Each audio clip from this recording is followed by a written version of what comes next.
Hello everybody, Demon Red Mist here, and I am on today to do some practice in the Toyota SFR. So this is going to be my tips video for the Brazil GP circuit.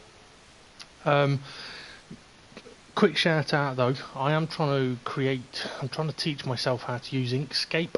And I'm having a problem, so if anybody knows anything about Inkscape that watches my videos, feel free to get in touch. For some reason I can't get it to, or I can't get GT to, it can bring over graphics, but it's not bringing over text. So if anyone knows anything about Inkscape, give me a shout. I could do with some help there. It's proper bugging me. Anyway, right. Okay, I'm going to load up this session. I also am going to mention as well, when you do your practice, guys, make sure you put the right track on. Does help, but also try and get the time of day as close to midday as possible. Two reasons for that. One, that's what the DGT League do, and two, I did test this the other day. There is a massive difference of grip given the different temperatures. For example, I drove around, there was a few of us doing it, we drove around this track at this time of day, got a certain lap time with certain tyre wear, went to the very late in the day, got a much faster lap time and much better tyre wear and much better overall grip. So make sure you're practicing on the right sort of time. Okay, we'll load this up then. Now, I've not driven around here in the Toyota for a few days, so I may have to get myself back into the swing of things. I drove around here would have been the Red Bull Junior, I think, and obviously that's not the car that I'm going to be using here. That's the last car that I drove when I was on last night. So Brazil, Brazil's loud, but it's not as loud as that fucking car. Jesus. It didn't sound like that when I drove it last night. It just sounded like brrrr. Anyway, the Brazil GP circuit. It's a track that I have a love-hate relationship with. There are parts of this track that I absolutely love. Turn 1, 2, 3, 4 and 5 and 6 I love. But then the rest of it I fucking hate. Pretty much. But no, that's not true. I don't necessarily hate it. It's just in some cars, those corners are absolutely bloody awful. Right, I'm going to go in the on the racing soft tyre. I will show you the setup I am using at the moment. I did a bit of setup work the other day. Let's see, yeah, okay, so this is the setup that I was on the other day. Whether this is what I'm going to go with or not, I've no idea. I'll do a bit more practice. But for any of the guys that have driven around this track in this car, you will probably have found that it's not wanting to slow down and it's not wanting to turn. And there's a number of reasons for that. One of them is the time of day and the temperature. It's fucking hot in Brazil and the tyres struggle. So that's partly why it's happening. And secondly, a lot of the setups that you may have used previously might not work here, especially given the temperature. So you may find that you have to play about with the setup. Now, some of you may have the problem of, well, what do I adjust? And it's a very fair point. But remember the things that I've mentioned to you before: ride height, gears, I'll just show you. Yeah, so the ride height, the gears, the toe angle, the camber angle, and things like that. I mean, some things times to remember as well. I mean, I've turned my toe angle, front toe angle down, and the reason for that is, rather than trying to get the front tyres to turn more by putting more on, I've taken it off, so that it is allowing the tyre to grip the road, rather than overdoing the tyre and getting less grip. So if moving it one way doesn't seem to work, move it the other way. And then obviously there's the anti-roll bar as well. Now I spent a lot of time driving around here. and I wasn't overly happy with the setup, but I know I didn't do too bad when I did some laps the other day. As for the track itself, for anyone that has driven any very, very good cars around this track, this circuit in this car, let me just turn the volume down. I couldn't hear myself then. Right, this circuit in this car is going to feel horrible for you if you're used to driving things like a Formula 1 car. You know, I'm going to go all the way around rather than go the wrong way, so I'm just going to waffle till I get there. Yeah, so if you're used to having cars with plenty of grip around this track, you're not going to have that in this car. Same rules apply as every other race in this car. Don't brake late. The later you brake, the more time you're going to lose, the more tyre wear you're going to lose.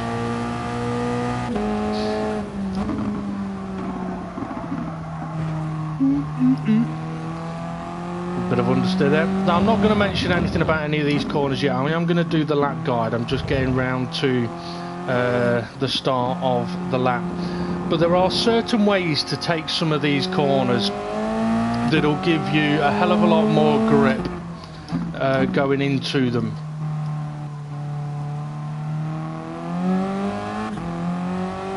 And hopefully I'm going to be able to show them to you. Now, I have got a million things on my mind, one of them being this decal thing.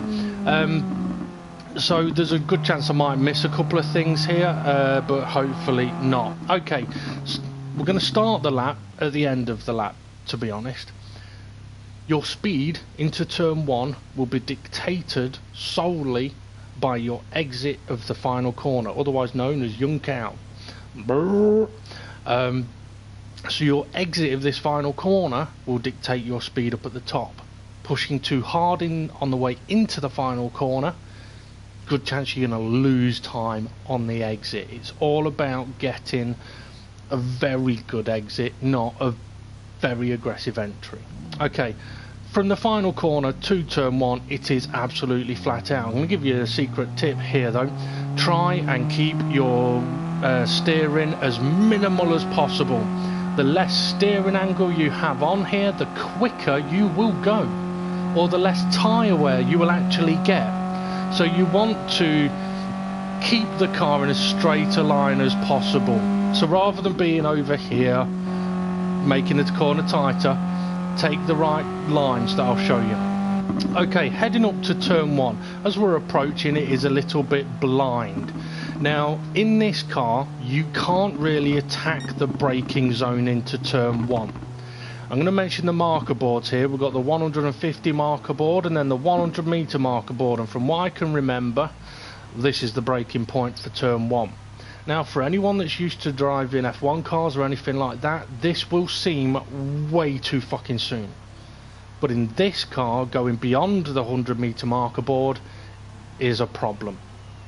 Now, when we're braking, we want to be braking as hard as possible in as straight a line as possible. Preferably over to the right hand side of the track. Do not touch the grass though. If you touch the grass, it's going to be a problem. I tend to, around about the 50 meter marker board, tend to try and aim the car to the left a little bit to compensate for the road turning. I don't want to keep going straight and then turn, risk of getting on the grass. I'm going to angle myself a little bit here and then go in a bit more of a straight line just to give myself that room. Now, around about the end of the wall, I'm going to be hoping to be able to be coming off the brakes now. And the reason for that is I can get the car from here to the apex under control, make sure it's balanced and make sure I'm not sideways or going straight on. Now, the aim around here, depending on your gear ratio, is going to be either a second or third gear corner, and don't turn in too soon. The sooner you turn in, as I've shown before, if we turn in and we're hitting the apex here, we've now got a very, very tight corner. But if we can turn in much later, so staying more to the right hand side, turn in much later, by the time we get to the apex, the whole section of corners opens up. And if you can get your car in this position, or actually even better, in this position, you will be able to carry so much more speed through these corners, and you will be on the power all the way through these corners, rather than running wide over here because you made the corner tight. Now you're having to lift off and turn, and now that corner's tight. That's now a tight 90-degree corner. That's not what we want. Okay, just back up a little bit. Okay, so don't turn in too soon. Now, if you are going to go for the overtake up the inside here, and it is an overtake in place, you have to make sure that you're not going to run wide and push anybody off the track. So if you're going to go for the move here, be aware of it. And be aware, guys, that this is the fastest way to go around this corner, but people will automatically think, oh, he's left the door wide open. But don't panic. Let them fuck the corner up and you do a switch back on them. It's very nice to do, because the speed you can actually carry by turning in later will be evident to you. Okay, so we want to exit turn 1 closer to the left hand side of the track than the right, so that by the time we get to the end of the curb on the left, we can begin our turn in, and remember, on throttle, so that we can clip the apex curb. And this now, it's not been a 90-degree corner, it's just been a gentle curve, and that in turn has opened up turn 3. So by this point we shouldn't be lifting off the throttle again until turn 4. So that's the idea anyway. Now, you may find that your car's ending up over in this position because of the speed you're carrying. That's fine. Use this curb, get on this curb, and if you do start getting understeer, don't be afraid of the tiniest of lifts to let the steering grip again and go again. Use all of the road, exit over onto the right hand side of the track on the exit curb. Now, preferably drive on a straight line here. Again, people will try and attack down into this corner. It's not an easy one to do. To overtake on the inside, they're going to have to slow down a lot. Okay, this is one of the bogey corners around this track in this car for me. A reason being, I always feel like I should be able to brake later, but that's because of the cars I've previously driven around this track. And this is a corner that normally I really like. In this car though, it's a bit of a bitch. Now, the 100-metre marker board that is on there on the right of us there, that point is just too late to brake for turn 4 here. So you need to be on the brakes just before the 100-metre marker board, and just before that board is when your brake marker will start flashing. So for this corner, I wouldn't go trying to do late braking, because the result will be you going straight on, and if there's anybody near you, you taking them for the ride with you.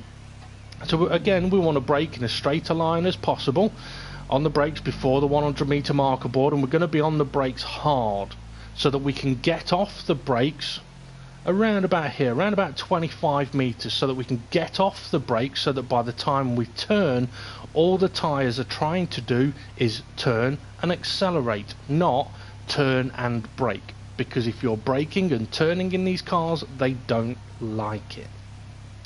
Okay, so I've been trying to take this corner in 3rd gear and struggling a little bit to get the car slowed down and turned in enough.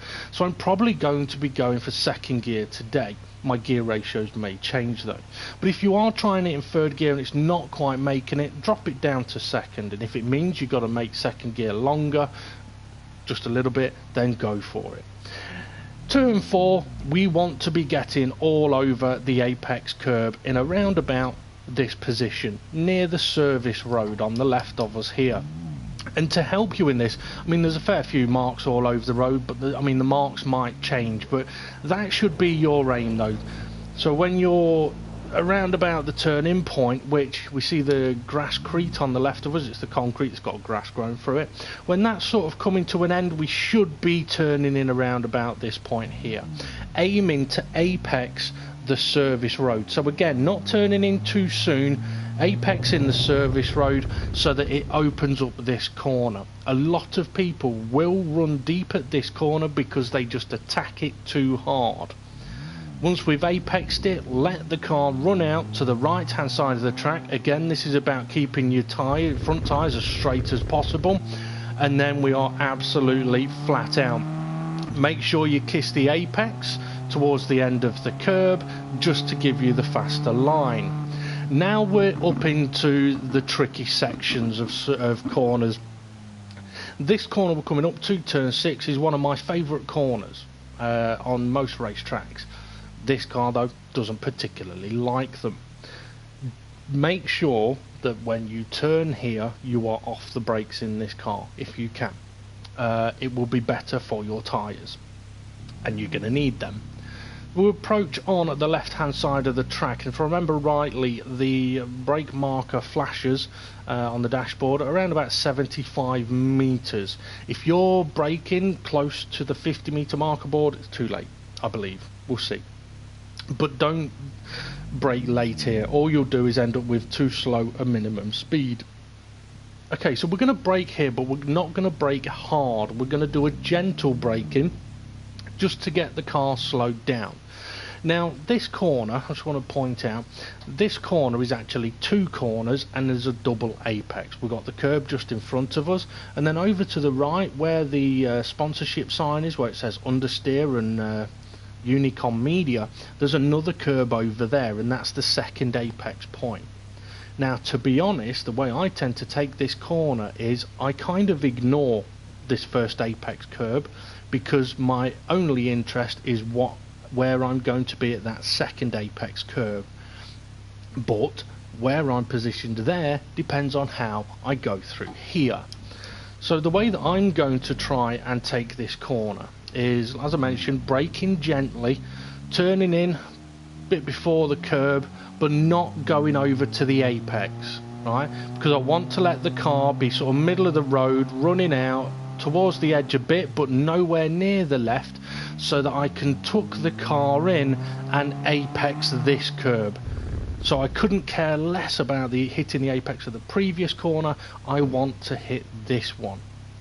And the reason for that is, if you hit this apex point here, as I'm doing, we now have a much straighter braking zone for the next right-hander, and that comes at you very quickly.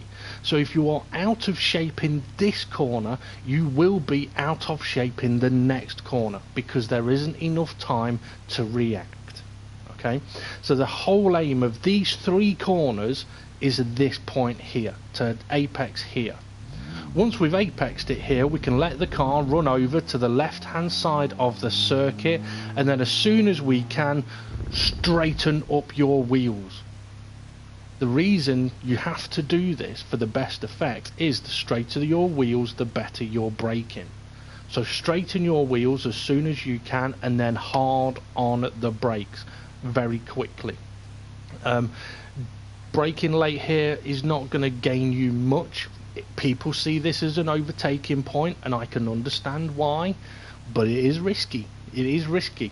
So it'll be interesting to see what happens. But the way I'm mentioning to take this corner is the way that I tend to do it, and it's about getting the front tyres straight for this point here now, so that we can brake hard in a straight line without absolutely destroying the tyres. Now the later you brake here, the further away from this next apex you're going to be. So I'm going to be wanting to brake in a straight line so that I can get off the brakes, so that I can be turning when I'm not on the brakes, and really tuck it in onto the apex curb. So I'm going to be all over this beast here, and you'll see that it still actually makes it quite a tight corner. Now the later you can turn in and hit the curb, the better for this particular corner, because it opens up the next turn. Now for anyone that does brake too late, you're going to understeer too deep, or for anyone that is going up the inside here, you're going to have to make sure that you don't understeer, because this corner is a tight corner anyway. But if you are braking and on the inside line, this now becomes an extremely tight corner. So it was already a very tight corner when we're on the racing line. From here now, you better make sure you got your car under control. Okay, anyway, if we're hitting the apex in the right sort of point all over the curb, we can then let the car run out towards the left, but preferably not all the way over, kind of between the curbs or between the apex points. We want to be middle of the road. Now, one thing I see a lot of people do in this next left-hand corner is they attack this on the way in. Don't. Attack it on the way out. A lot of people will be aggressively on the throttle all the way up to about here, then lifting off and then finding out that they're running away from the apex and away from the apex, and now they're out here and now they're having to turn tighter, and now the tyre wear's kicking in.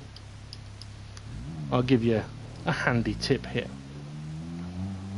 On the exit of the previous corner, yes, you want to be as aggressive on the throttle as you can be, but it's only for a very short period of time.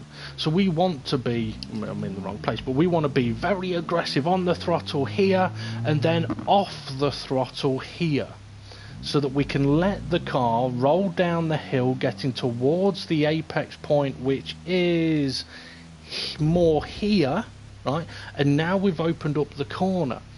But the interesting trick about doing it this way is, and letting the car get down the hill and into this position, is the camber of the corner. By the time you get down here, now you can go full throttle, absolutely nail it, and the corner will pull you, the curb will pull you around, the corner will pull you around, and now we're in this position, or even slightly further over to the curb. But you know what? We're still flat out and we haven't killed our tyres doing it. So be less aggressive on the way in, and you'll be 10 times more aggressive on the way out. And hopefully I'll be able to show that. Okay, up to this next corner. Again, it's a corner that people like to see as an overtaking point, and again, I can understand why. But there's a trick to this corner that's similar to the previous right-hand tight corner. Now, we have, many people think, a braking zone that is on a curve, but actually it's a braking zone that's a straight. And the trick is the same as the previous right-hand corner. As we're coming around here, we want to aim towards the wall, so that at a certain point, just as the curb on the right is about to go out the screen, now we can straighten our tyres, front wheels. Okay, I'd be a bit more in that position. So yeah, now you can straighten your front wheels and bang those brakes on. If you've got steering angle on when you bang your brakes on, you're going to understeer or massively wear your tyres. So getting the steering straight here is a big factor, a big key to slowing it down for this corner. Once you've got your wheels straight, you can let the car run over towards the left hand side of the circuit to open up the next corner.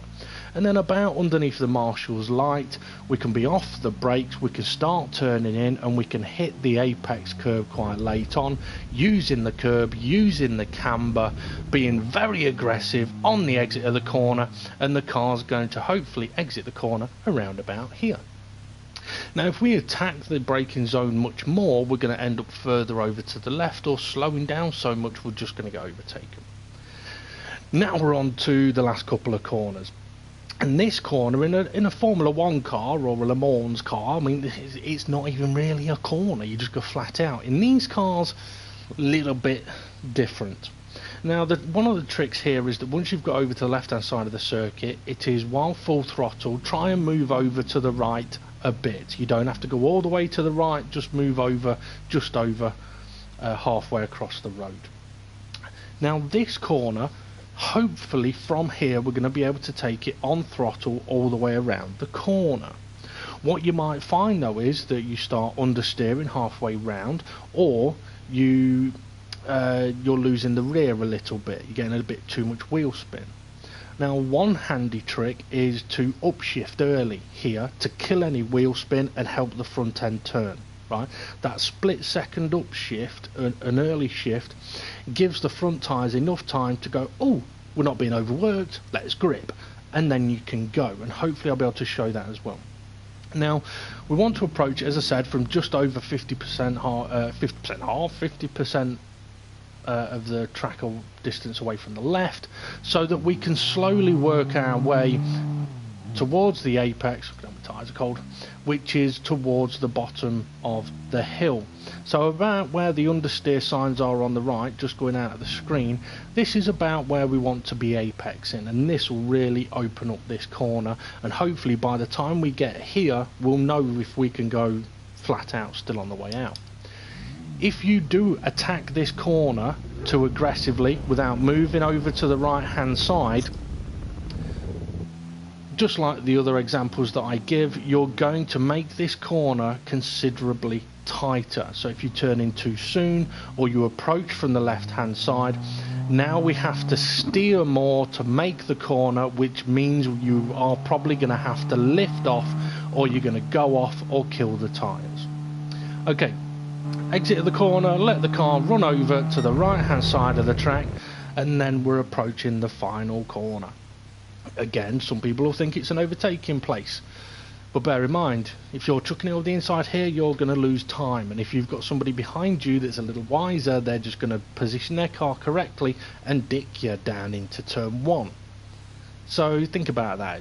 Sometimes you're better off getting the person ahead of you out of position, make them defend, and then you take the right line and dick them into turn 1. But anyway, okay. The final corner is a little bit like turn 4, in that you do not want to be braking too late for this corner. You also actually don't want to be taking too much apex curb. It unsettles the car a bit. You may be better off just keeping it on the tarmac. But for this one, I think I'm braking about when the brake indicator is flashing on the screen, and I'm braking initially very hard and then coming off it quite quickly, so that by the time I am just passing the 50-meter marker board, all I have to focus on is turning and accelerating. Now hopefully by the time I get to the concrete on the right hand side of me just here, we can start turning in with the aim of either just clipping the curb or preferably positioning our car here. By putting our car just off the curb, it will give us full traction on the racetrack, but getting on that curb, it can unsettle the car and sometimes send your rear out or push you wide. Sod's law is, I'm still going to attack the bloody thing anyway. But once we're into this position, we should be absolutely flat out down to the first corner. Okay, we'll go and get some fresh tyres on, and then hopefully try and show you what I've just been talking about.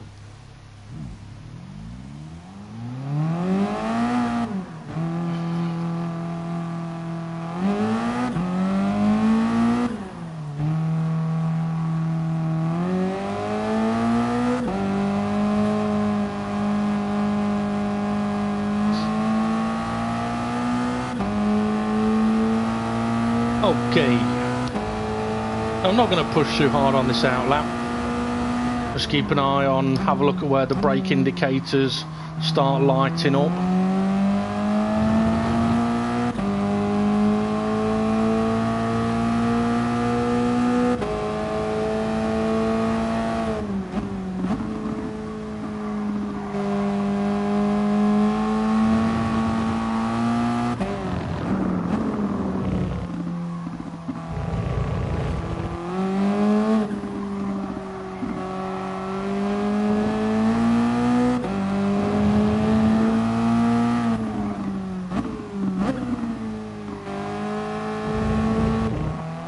While I'm doing the outlap, I'm just sort of trying to make sure I position my car in the right places, so sticking to the racing line.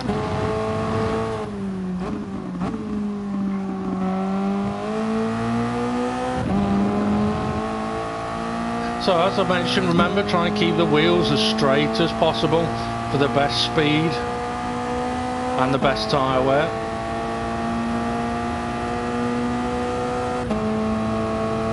Okay, so braking at about the 100-meter marker board.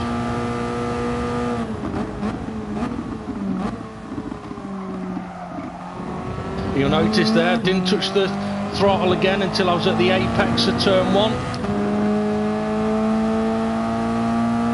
And didn't take it off again. Okay, we're going to brake just before the 100.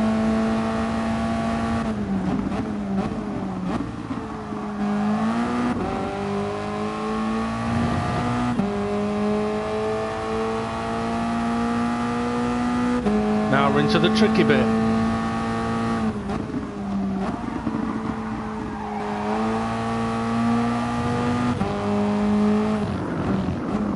Bit wider than I wanted to be there.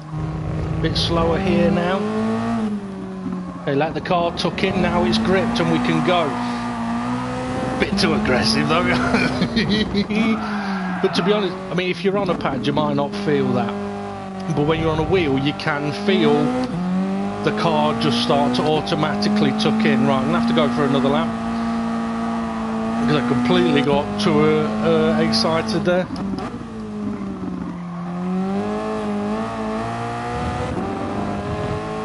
So yeah, turn one, the way I just took it was lovely to be honest. Braking at the 100 metre marker board, braking hard, getting the car nicely down to the right sort of speed by the time I get to the apex point.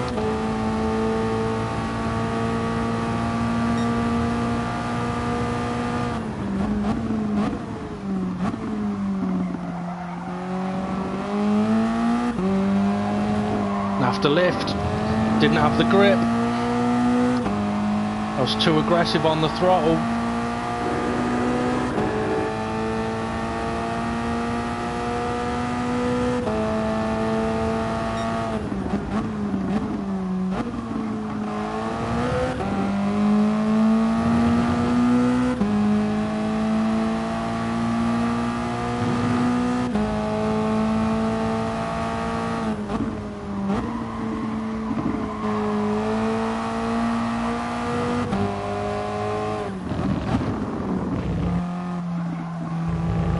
Perhaps a bit too much curve there. That's better. Straighten the wheels, on the brakes. Try not to clip the grass, but if you do, you can still save it. Now we're aggressive, move right a bit. Gonna go flat out, and there's the understeer, there's the problem. Just put me out of shape for the final corner now. Yeah. I wouldn't normally go flat out there, but I did to show what will happen if I do, like driving normally aggressively flat out. So this next lap I'll try and drive that a little bit different, how I explained to drive it.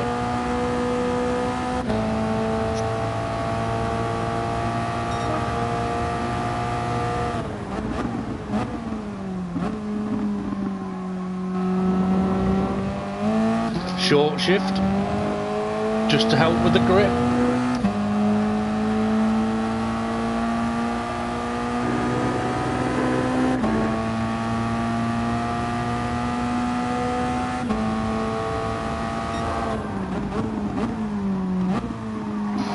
Losing a bit of the grip on the front now.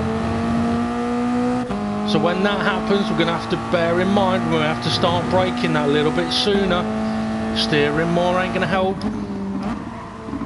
Going to make it worse.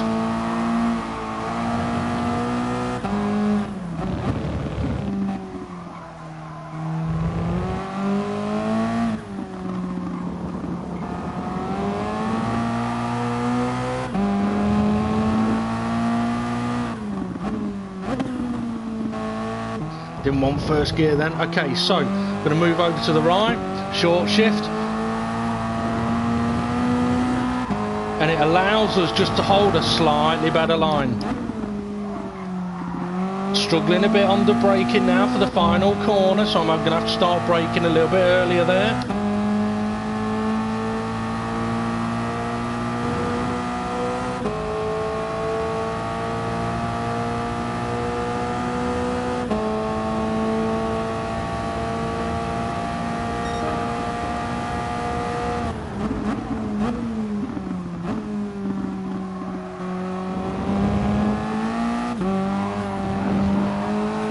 I'm having to throw a little lift in between turn 1 and 2.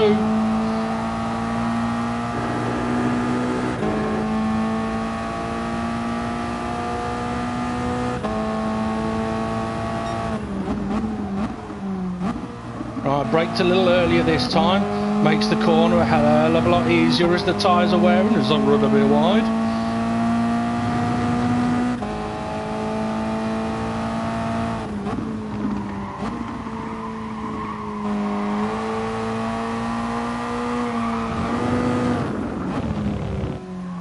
is something I don't know if anyone will have noticed, but the right hand turn 6. Go back and have a look at the laps that I've done around that corner and see if you can notice that when I go round, I'm going to back off a little bit and get round there, that when I go round turn 6 and turn 7, there's a particular process of what I'm doing with my hands and my feet. I'm on the brakes heading into turn 6, or head on the approach to turn 6, but I'm not actually making the turn. Unfortunately, you can't see my steering wheel. I'm not actually making the turn to go to turn 7's apex until I am off the brakes completely. Go back and have a look at every lap and every time I've done that corner, and you'll see that the moment I come off the brakes completely, the car's turning more towards the apex. Now that's 2 reasons. 1, because I've come off the brakes, I'm able to turn more, and 2, I've waited until I've come off the brakes to start turning more. Because if I try and turn more while I'm still on the brakes, it's going to start understeering and killing the tyres.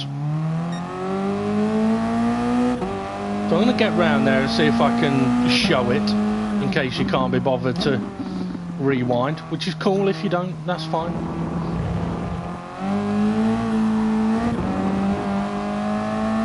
I don't mind, by the way, popping a little lift between turns 1 and 2 if it means I can turn in a little bit sharper, or just short shifting, a bit like we do later on in the lap.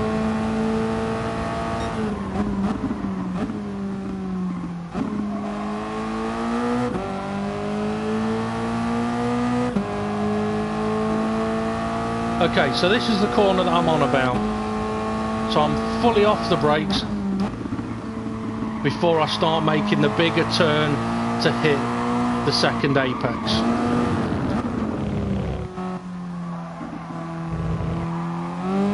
And now I'm going to go round there this time. I'm going to do one more lap, get round to that corner again.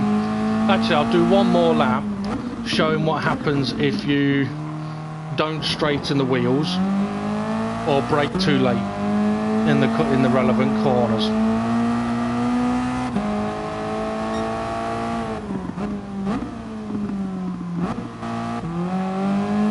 Okay, so turn 1 I would normally brake 100 metres as I mentioned, so I'm going to go just beyond it, and I do mean just beyond it, and we'll see what happens now. Okay, my tyres are worn, but this could happen in a race.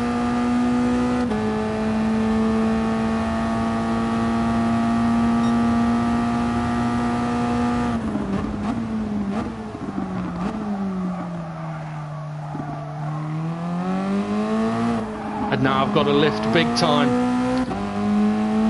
I reckon I've just lost, what, 2.5 seconds?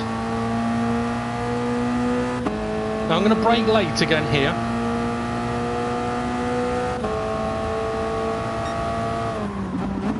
One and a half seconds. That was only fractionally late as well, and just after the 100. Okay, so up here I'm going to keep the brakes on longer. I'm going to brake later and keep them on longer. I'm understeering. Okay, I've made the corner, but slower. Forgot to attack that one. Attack on the way in. Don't want to be out there.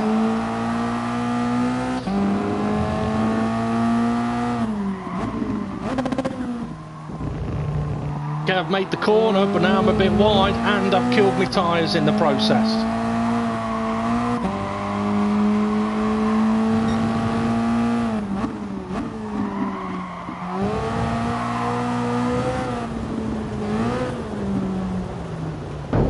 So hopefully on that lap I've been able to show you that if you push in the wrong places, it ain't going to work for you. So if you are struggling around this circuit, bear in mind it could just simply be a case of braking a little bit too late, or being a little bit too much full throttle, or not having your steering as straight as you should. In that middle sector, having your tyres straight when you brake is a game changer. Okay, I think I'm just about done. I don't think there's anything else that I need to mention. Don't think so. Right, that's it. I'm done. I'm going to go and get myself some dinner, I think. Actually, no, you know what I'm going to do, right? What I'm going to do is, because I mentioned this on on the live stream that I did last night, and as soon as I'm at track, I'm going to do it. And I'm going to cut this part of this live broadcast. I'm going to cut this and have it as a separate video. So I'm going to speak as if I'm starting that video now. Don't worry, I haven't gone fucking mental. I know what I'm doing. Leave me alone. I know what I'm doing. Hello everybody, Demon Red Mist here. Thank you for coming and having a look at my video, where I'm going to have a look at force feedback settings on a T300 on GT Sport. And the reason I'm doing this is because I've been hearing quite a few stories of people that recommend that the best force feedback settings you should use on GT Sport, on a G29 or even a T300, is to put these settings, sorry, not those settings, to put these settings in detailed settings, the force feedback max torque and the force feedback sensitivity on 1. My response to that is, are you fucking stupid? Do you want to actually feel what the car is doing, or do you just want to ignore physics completely? Anybody that recommends using 1 and 1 on the force feedback and says that it's because you can feel more is talking out of their smelly arsehole. And I'm hopefully going to fucking prove that. Now, unfortunately, if you're watching this, you're not going to be able to hold on to my steering wheel and feel the difference. But I'm not just some stupid fucking dumb gamer that likes to do a bit of driving that's just ranting. I've raced on a number of different formats and forums and know a lot of people and talk to a lot of people. I know enough to know that 1-1 on the force feedback is a total load of bullshit, right? And the main reason for that is, if you put the force feedback on 1 and 1, your steering wheel goes so light you feel absolutely fuck all. Apart from the tiniest little bit of vibration when you're understeering. But, and this is the big but, they do not lie, you're actually getting understeer a hell of a lot fucking sooner than that tiny little bit of vibration is telling you about. But you can't feel it because your force feedback settings are so fucking low.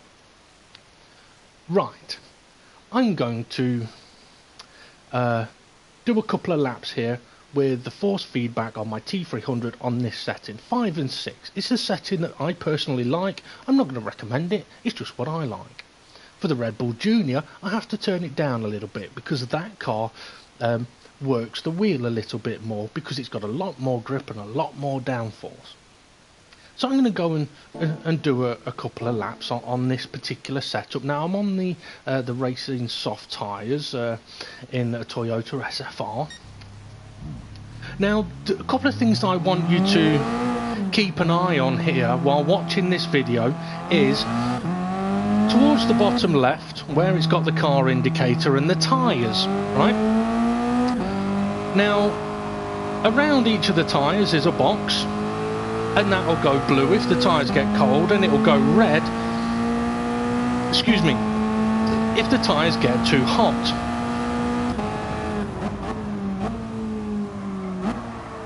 Now as I'm driving with my particular wheel settings, I can feel absolutely everything. I can feel every moment of grip, or when understeer happens, I can feel it building and building towards understeer, and then the moment the understeer actually occurs, I can feel in my hands what the rear of the car is doing. I can feel if I'm losing traction on the back of the car, and I can react to it, all while my tyres are not overheating. when I hit the brakes hard, I can actually feel on the wheel the wobbles the car has because I'm on the brakes hard. I can feel everything. If I touch this curb, I can feel that. If I brush a wall, I can feel that. There's a bit of a bump here, I can feel that. There's more bumps there, I can feel them. We're coming up to a braking zone. Okay, let's hit the brakes hard. I can feel that. I can feel I've got the grip. I can feel the grip is there, and that means I'm not steering too much. Around this corner, I can feel the grip, so I can actually balance my steering angle on that level of grip.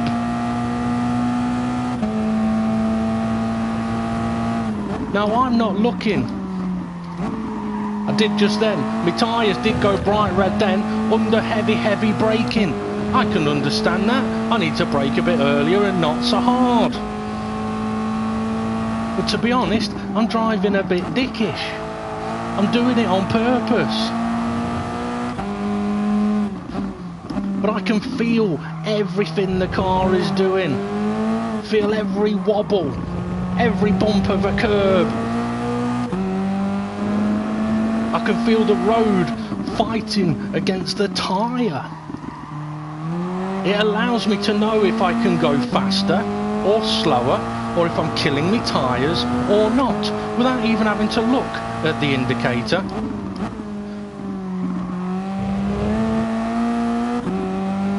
And that allows me, I should have used the car where you can see the steering wheel. It allows me to do hundreds and hundreds of tiny little steering adjustments to get the maximum from the setup, to get the maximum from what I'm feeling. Oh, there's those little bumps again. And a personal best lap time. Okay, right. Now I'm going to put my force feedback settings to 1 and 1.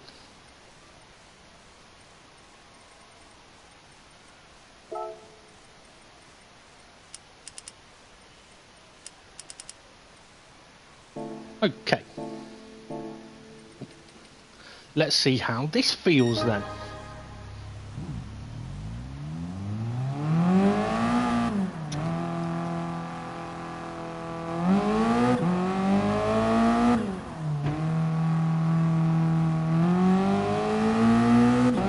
Obviously I can't feel my wheel at the moment because the game's driving for me. Oh my god, I had more feedback on the wheel while the game was in control in the pit lane. Okay, I've got no sense. Okay, I'm not feeling anything. Okay, this is weird. This is like driving like this. This is the effect my setting has when I've got understeer that allows me to know that I'm getting understeer. Oh my god, okay, I just applied loads and loads and loads, like, let's see, that's 45, 9, over 90-degree steering angle and felt nothing.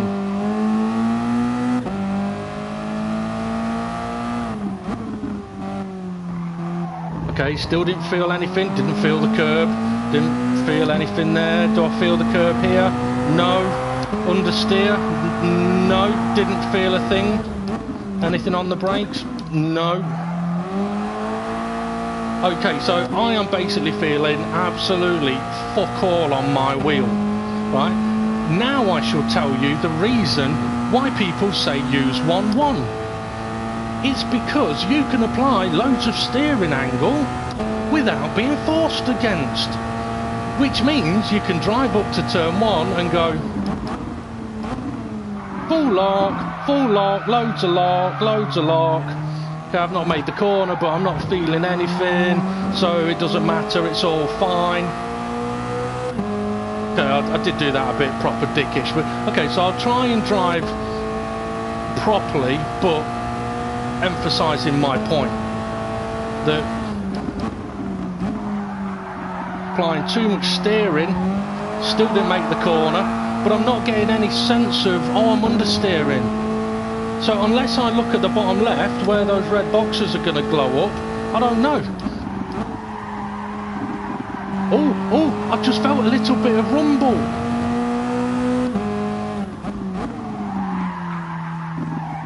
Still felt nothing. I can hear the tyre squealing, but to be fair, on my own setup there's tyre squealing, but there's a difference between tyres making noise because they're working on the limit of grip and tyres screaming because they're understeer. Now again, I'm not looking at whether I'm getting loads of red come up or not, but I'm applying ridiculous amounts of steering angle here just to allow me to get round the corners, and it's killing my tyre. I've done one lap, or an out lap and one lap. I mean, what the? I didn't feel the curb. Oh, the bumps down here, can we feel these bumps? No. No. Okay, am I driving on a road or am I driving on custard? Well, I would like to try driving on custard, that'd be quite fun. But I'm not feeling anything. How can someone say this is better? How can people listen to people recommended use 1.1, it's better, and fucking agree with it? Don't do it. It's fucking stupid.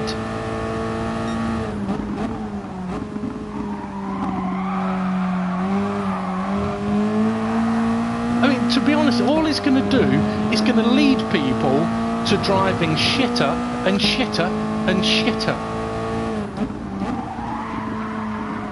Can I make the corner? Oh, I did. Am I getting oversteered? I don't know.